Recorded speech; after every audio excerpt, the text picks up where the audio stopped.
On est parti le matin, tac, tac, dans le pas, les montées, clac, clac, clac, ça a super bien fonctionné.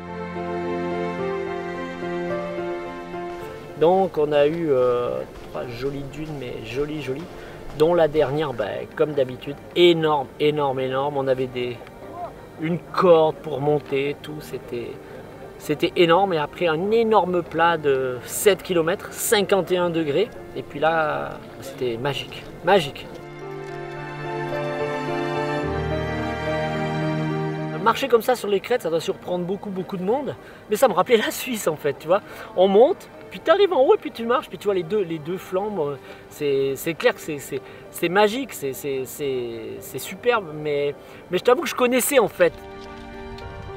C'est vrai que c'était dangereux, hein, par contre, parce qu'on sable, pierre, tu vois, t'as les pierres qui partent sous tes pieds, tout bon, on est quand même un petit peu à la queue leu-leu, parce que vu que j'ai marché toute la journée encore, tu vois, j'ai pas pris de risque parce que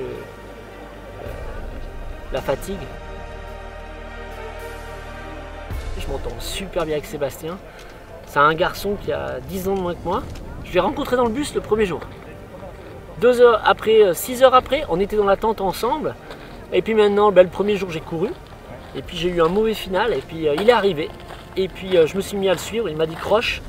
Je l'ai suivi jusqu'à l'arrivée. Et puis on a décidé de faire la course ensemble. Et puis de marcher un avec l'autre. Donc on se relaye, on se relaye, on se relaye. Là sur la fin, il avait un petit coup de mou.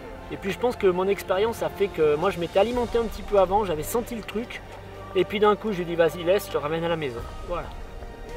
C'était magique. Super. Tu sais, des fois dans la vie, tu te fais des potes quoi. Tu fais des potes, t'attends pas. Des fois ça va loin.